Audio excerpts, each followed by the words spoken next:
Feliz sábado, igreja.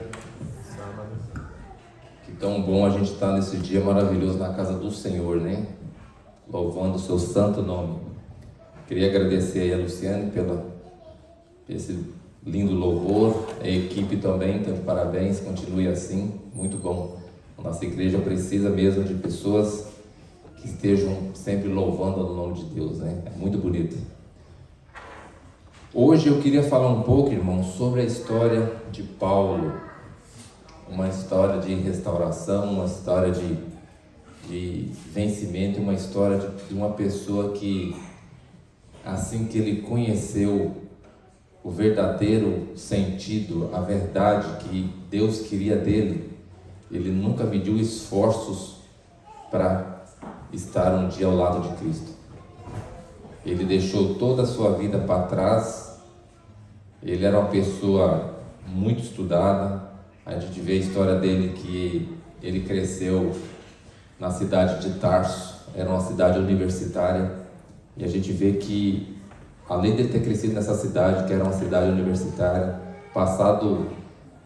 os estudiosos nos dizem que ele saiu de lá criança, outros dizem que ele saiu adolescente e foi para Israel, para Jerusalém, e ali ele foi treinado e estudado com uma das pessoas, dos doutores da lei mais capacitados da época, que era Gamaliel.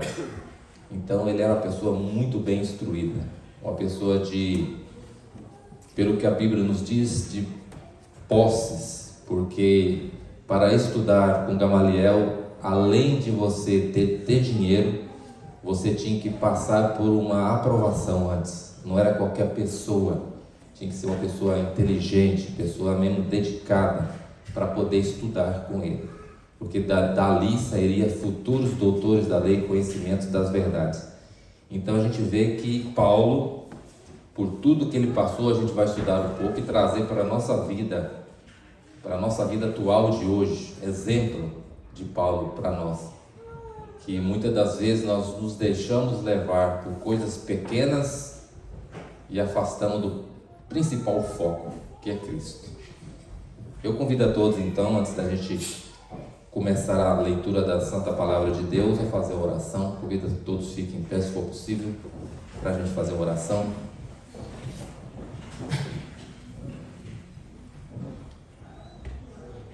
Pai querido que está nos céus, te agradecemos, Senhor, por todas as bênçãos que o Senhor tem derramado em nossas vidas, ó Pai.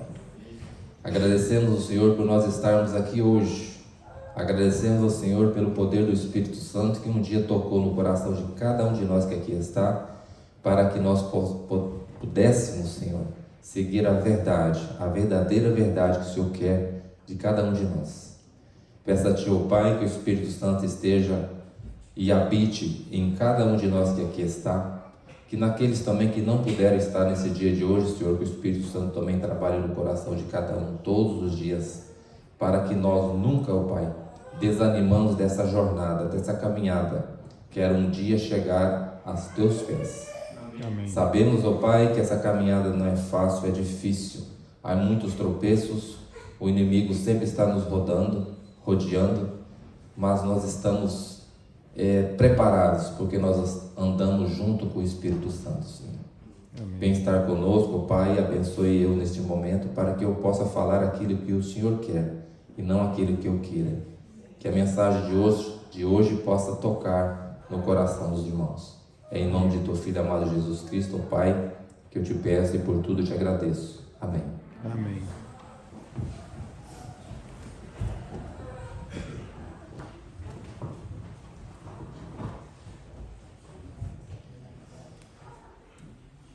A gente vê, vamos começar aqui pelo princípio, né? Quando Paulo, ali, a vida dele já estava começando a ser traçada nos caminhos do Senhor. A gente vê que Paulo, ele era um perseguidor do povo de Deus.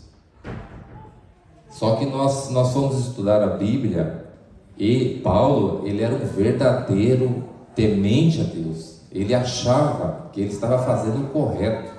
Ele achava que aquele povo que estava se ressurgindo ali era um povo que ia atrapalhar as coisas de Deus, era um povo que estava a fim de pregar mentiras ou algo assim. porque Paulo era conhecedor das palavras de Deus até então. Ele não conhecia sobre Jesus Cristo, mas ele era fiel a Deus, ele temia a Deus. E nós vamos fazer uma leitura aqui agora em Atos 50, deixa eu me ver aqui,